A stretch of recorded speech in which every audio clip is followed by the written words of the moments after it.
Selamat siang Sobat iTech Magazine, kembali lagi bersama saya Elsa Azarita dalam program spesial interview bersama tokoh eksekutif bersama Ibu Mary Harun. Selamat siang Ibu Selamat Mary. siang.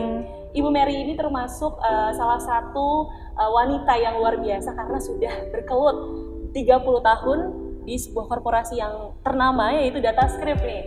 Dan juga selain itu Ibu saat ini menjabat sebagai Ketua Umum dari IT Indonesia. Tentu kalau kita bahas IT itu nggak terlepas ya tentang transformasi digital. Jadi kita akan membahas nih mengenai embracing digital economy with corporate digital risk and governance bersama Ibu Mary Harun. Oke, langsung aja nih Ibu, sebelumnya bagaimana kabarnya Bu? Alhamdulillah baik Sehat ya. Bu ya, walaupun lagi pandemi tetap harus jaga kesehatan. Betul sekali. Dan tentu kami juga sudah melakukan swab protokol antigen ya, kesehatan sesuai protokol kesehatan yang berlaku. Oke, langsung saja nih kita masuk pada topik pembahasannya terkait transformasi digital. Saat ini korporasi gencar-gencaran nih, baik korporasi, pemerintah dan semua lini gencar-gencaran untuk melakukan transformasi digital. Nah, menurut pandangan dan dari kacamata Ibu sendiri, bagaimana sih melihat transformasi digital yang terjadi di Indonesia saat ini? Apakah sudah terbilang sukses dan efektifkah? Ya, selamat siang sobat-sobat iTech.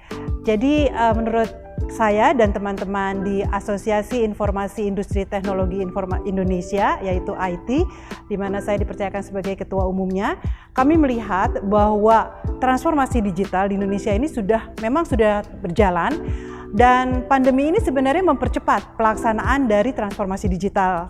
Jadi kalau kita lihat sekarang itu sudah banyak perusahaan-perusahaan terutama swasta yang melakukan transformasi digital besar-besaran karena mereka mengambil kesempatan ketika nanti pandemi berakhir mereka sudah siap. Nah, karena transformasi digital ini sudah harus dilakukan oleh semua lini, bukan saja perusahaan-perusahaan besar ataupun pemerintahan, BUMN, tetapi small medium enterprises pun mereka harus melakukan. Dan di sini terlihat ada beberapa korporasi yang sudah siap melakukan perubahan besar-besaran. Demikian juga di pemerintahan. Kalau kami lihat transformasi digital sudah banyak yang melakukan. Namun perlu diperhatikan bahwa transformasi digital itu bukan sekedar merubah peralatan, bukan sekedar persiapan dari hardware, software, merubah dari proses manual menjadi otomatis, tetapi persiapan keseluruhan, terutama di manpower. Itu yang saya kira sangat penting, karena banyak sekali yang kami lihat perusahaan-perusahaan, terutama juga mohon maaf di BUMN atau di sektor pemerintahan yang kurang memanfaatkan transformasi digital atau peralatan yang digunakan dengan maksimal.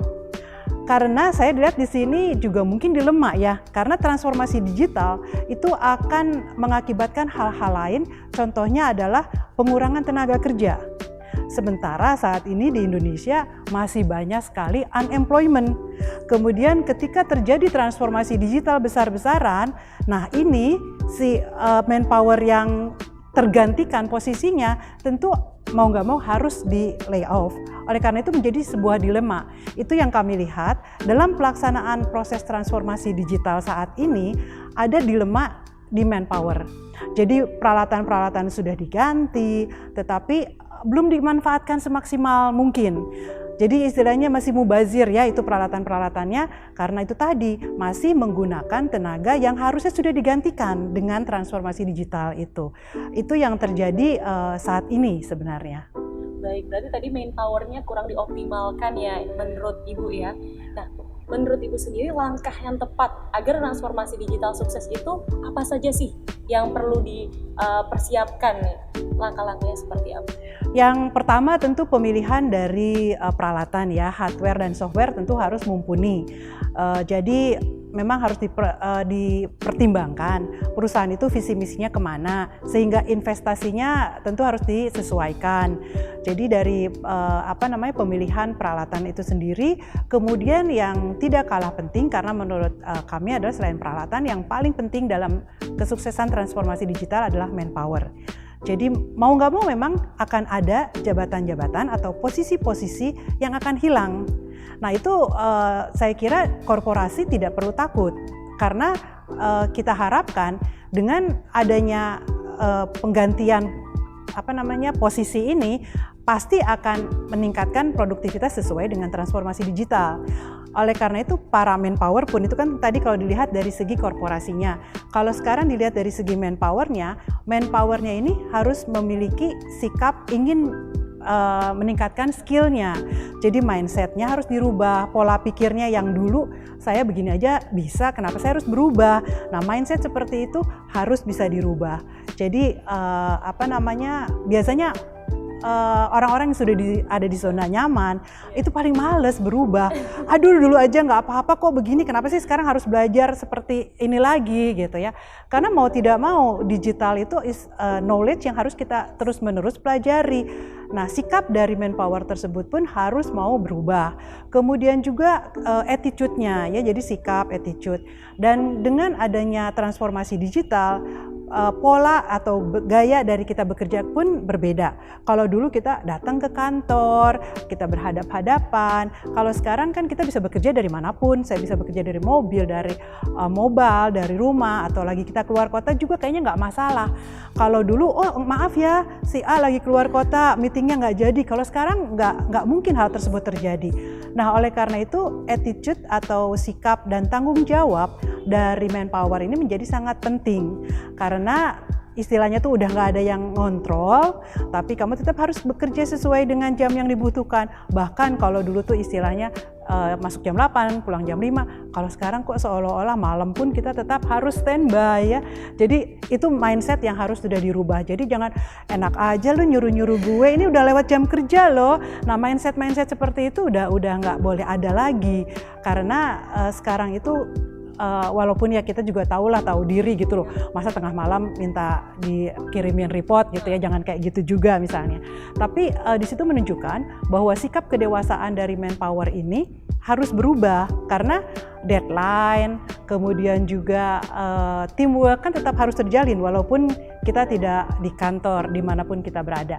Jadi memang terjadi perubahan sikap dari manpower itu sendiri.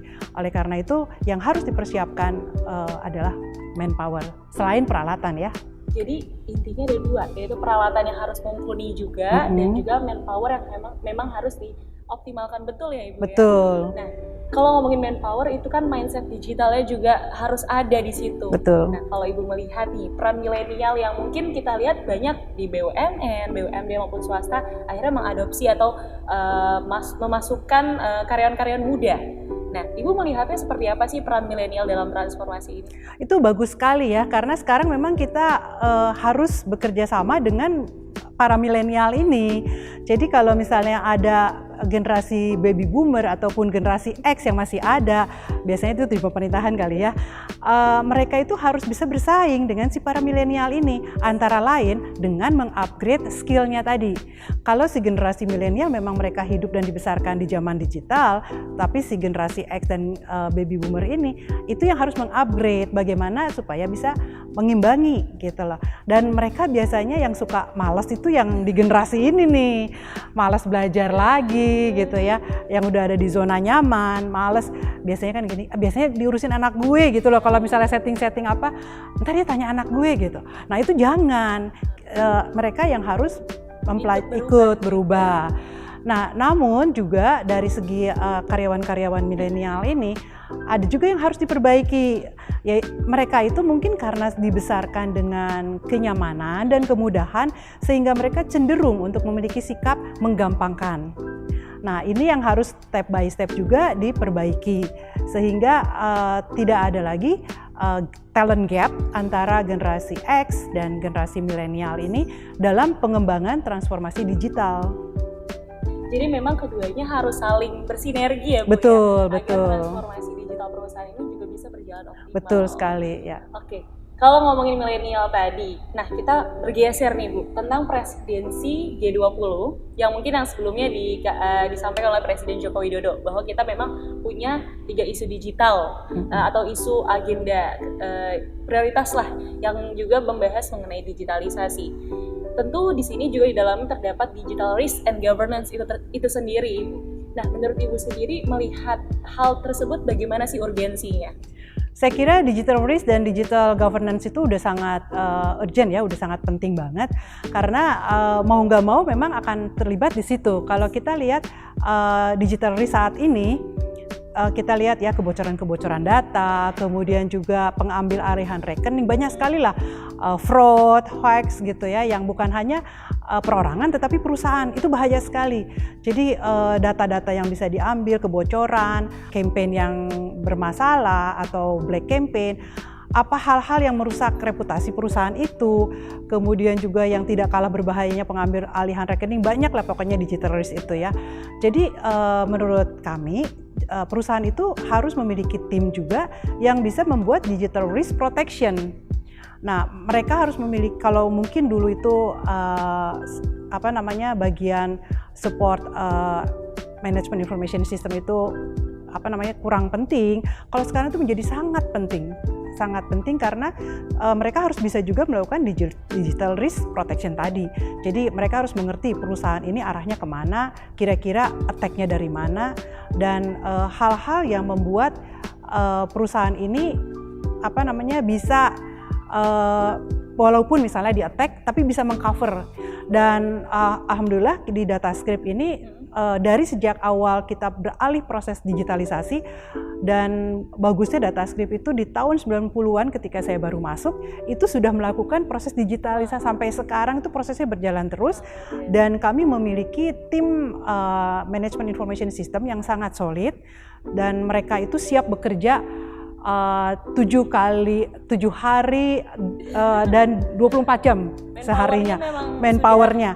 Jadi ketika saya kira perusahaan-perusahaan apalagi sebesar DataScript pasti sering mengalami serangan-serangan lah, dan alhamdulillah mereka siap gitu loh menangani hal-hal seperti ini. Nah, itulah makanya pentingnya ada digital risk protection tadi gitu. Kemudian kalau kita berbicara mengenai digital governance ya, itu tentunya tidak akan terlepas dari 3 pilar utama. Ya, ada pemerintah pastinya, masyarakat, dan tentunya adalah pelaku usaha. Dan kalau ketiga pilar ini melakukan perannya masing-masing dengan seimbang, saya kira akan terjadi suatu transformasi yang sangat indah. Jadi bagaimana pemerintah itu membuat infrastrukturnya, regulasi-regulasinya, masyarakat juga secara fair dan secara jujur menggunakan fasilitas-fasilitas dari proses online ini. Kemudian pelaku usaha juga sama-sama secara fair menyediakan pelayanan-pelayanan dan lain-lain. Baik. Jadi pada intinya adalah kalau ngomongin digital risk and governance, keduanya memang penting sekali ya Bu. Sangat penting. Apalagi saat ini akan memasuki benar-benar era digital. Betul. Ya. Kita benar-benar memasuki itu, tapi kalau di DataScript sendiri alhamdulillahnya sudah sudah ada. Iya, betul, sudah terimplementasi. Jadi sekarang sudah berkembang terus menerus berkembang, karena dengan proses digitalisasi ini kita tidak bisa saya sudah selesai gitu, itu nggak ada. Jadi terus menerus dikembangkan dan terus menerus berkembang. Kita puas untuk terus berinovasi. Betul, karena semakin pandai manusia itu biasanya ada positif ada negatifnya. Yes. Kita ada di sini, tapi ada aja yang menyerang dari keahlian-keahliannya untuk menyerang, oleh karena itu tidak akan pernah berhenti. Disitulah kenapa setiap orang itu, setiap pribadi, setiap manpower, setiap karyawan harus selalu mengupgrade kemampuan skillnya tadi itu. Upgrade inovasinya juga harus ditingkatkan terus supaya bisa terus sustain ya. Betul. Oke. Tadi kita sudah bahas terkait hal tersebut. Nah, kita beralih nih Bu, sekarang ke IT Indonesia. Ya, di sini tentu sebagai asosiasi memang mempunyai sebuah tujuan ya, visi dan misinya seperti apa sih Bu dari IT sendiri? Kami sendiri mempunyai anggota yang beragam, mulai dari produsen, pemegang merek, kemudian distributor, kemudian juga ada solusi software, mobile. Jadi bentuknya adalah mereka kepala-kepala kompartemen dalam satu kompartemen ya. Jadi kita membahas hal-hal yang berhubungan dengan industri tersebut. Dan kita sebagai partner dari pemerintah memang sangat tergantung dari regulasi pemerintah. Contohnya misalnya dalam proses pembuatan peraturan-peraturan pemerintah itu kita ingin memberikan masukan bagaimana dari segi kita sebagai pengusaha, kemudian juga kepada para anggota juga kita memberikan masukan poin-poin dari pemerintah, sehingga sejalan dengan peraturan yang dikeluarkan itu kita harapkan bisa bermanfaat bagi pemerintah dan juga bagi pelaku usaha. Contohnya misalnya dalam produk-produk dalam negeri yang sekarang kita juga menjadi partner dari perindustrian, bagaimana kayak produk-produk laptop dengan merek nasional itu lebih digencarkan sehingga industri-industri di Indonesia bisa semakin maju. Jadi itu salah satunya. Kemudian juga peran IT adalah memberikan pelatihan-pelatihan karena kami yakin tadi itu bahwa manpower yang akan memberikan kontribusi kepada perusahaan untuk berkembang itu adalah manpower yang memiliki keahlian-keahlian, dan bahwasanya belajar itu bukan selalu di ruang kelas tetapi juga dimanapun. Itulah peran IT memberikan pelatihan-pelatihan ya soft skill lah gitu ya. Untuk selalu mengupgrade skill, betul. IT ini hadir membantu juga transformasi digital supaya bukan hanya teknologinya saja tapi mindset betul sekali. Bisa berubah ya. Betul sekali. Mulia sekali. Tadi berbicara atau membahas mengenai industri. Tentu kalau kita bisa bandingkan ya Ibu ya, melihat persaingan cukup ketat di perindustrian barang-barang dalam negeri dan juga luar negeri. Nah, menurut Ibu sendiri apa sih yang harus dilakukan agar barang kita atau produk dalam negeri ini bisa tetap bersaing dengan yang luar negeri? Memang agak sulit ya, karena banyak sekali produk-produk, contohnya laptop yang dibuat itu komponennya memang masih impor. Jadi agak sulit karena belum dari hulu ke hilir. Jadi sekarang itu pemerintah memberikan yang namanya TKDN. Jadi tingkat kandungan dalam negerinya yang dari waktu ke waktu memang diperbesar persentasenya. Saya kira arahnya sudah benar. Jadi bagaimana pemerintah mendukung pemain-pemain merek nasional ini dari segi kemudahan izin-izinnya, kemudahan mendapatkan produk-produknya. Karena proses digitalisasi ini harus juga merambah semua, digital logistik, kemudian perizinan itu bukan hanya di Jakarta ibu kota ya, tapi juga di daerah-daerah itu sudah harus terintegrasi gitu. Dan bukannya kalau zaman dulu ya mungkin kesannya gini, kalau bisa dipersulit kenapa harus dipermudah? Nah itu kalau zaman digital harusnya sudah tidak ada lagi. Jadi semuanya itu harus dipermudah supaya juga industri dalam negeri semuanya bisa ikut naik. Di samping tentunya peran-peran marketingnya sendiri, bagaimana memposisikan produk-produk tersebut untuk bersaing dengan merek-merek lain tentunya. Berarti dukungan pemerintah juga penting ya Bu ya? Sangat penting. Untuk terus menaikkan produk-produk kita supaya bisa bersaing bahkan go internasional. Betul, sangat penting karena jangan sampai produk dalam negeri lebih mahal dari produk luar negeri. Jatuh-jatuhnya nih, belum bangunnya ya, jatuh-jatuhnya kok malah lebih mahal gitu. Apalagi masyarakat tentu inginnya yang lebih murah pastinya. Betul. Dan dengan kualitas yang juga tidak kalah gitu ya. Betul, masyarakat sekarang itu kan smart ya, mereka smart buyer, mau mencari yang bagus tapi murah. Ya. Harus pintar-pintar. Harus ya, pintar-pintar. sebagai pengusaha juga. Oke. Kita bicara tentang tantangan ya Bu, pasti semua itu bukan hanya ada peluang tapi juga ada tantangannya. Menurut Ibu sendiri tantangan digital terbesar saat ini seperti apa sih? Sebenarnya yang saat ini tantangan terbesar ya itu tadi di kemampuan manpowernya. Ya, kalau peralatan saya kira sudah siap ya. Peralatan itu baik hardware, software maupun total solution, platform segala macamnya itu saya kira sudah mumpuni. Tapi bagaimana manpower ini siap aja untuk ke sana. Manpower ini harus dipersiapkan, betul-betul ya. Betul dipersiapkan. Era revolusi ini ya. Betul. Oke, terakhir Ibu, melihat transformasi kan sudah berjalan cukup efektif mungkin ya, bisa terbilang meskipun ada yang perlu atau sisi-sisi lainnya perlu diperbaiki. Nah, harapan Ibu seperti apa ke depan untuk transformasi digital di Indonesia dan untuk seluruh masyarakat juga boleh diberikan pesan-pesan tertentu? Yang mungkin ini aja ya, yang pasti tadi kan manpower ya, supaya talent gap-nya itu tidak terlalu besar ya. Kemudian juga kesiapan infrastruktur ya, ini pasti peran pemerintah sangat besar. Bagaimana jaringan saat ini, kemudian juga ke depan, dan juga termasuk pelosok-pelosok karena Indonesia kan begitu luas ya.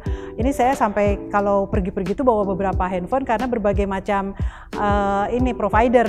Kadang-kadang di sini bagus, ini banyak. Nah, kemudian juga kalau sekarang itu kita tidak bisa hidup tanpa wifi. Jadi tentu infrastruktur yang mumpuni yang kita harapkan dari pemerintah untuk dipersiapkan ya.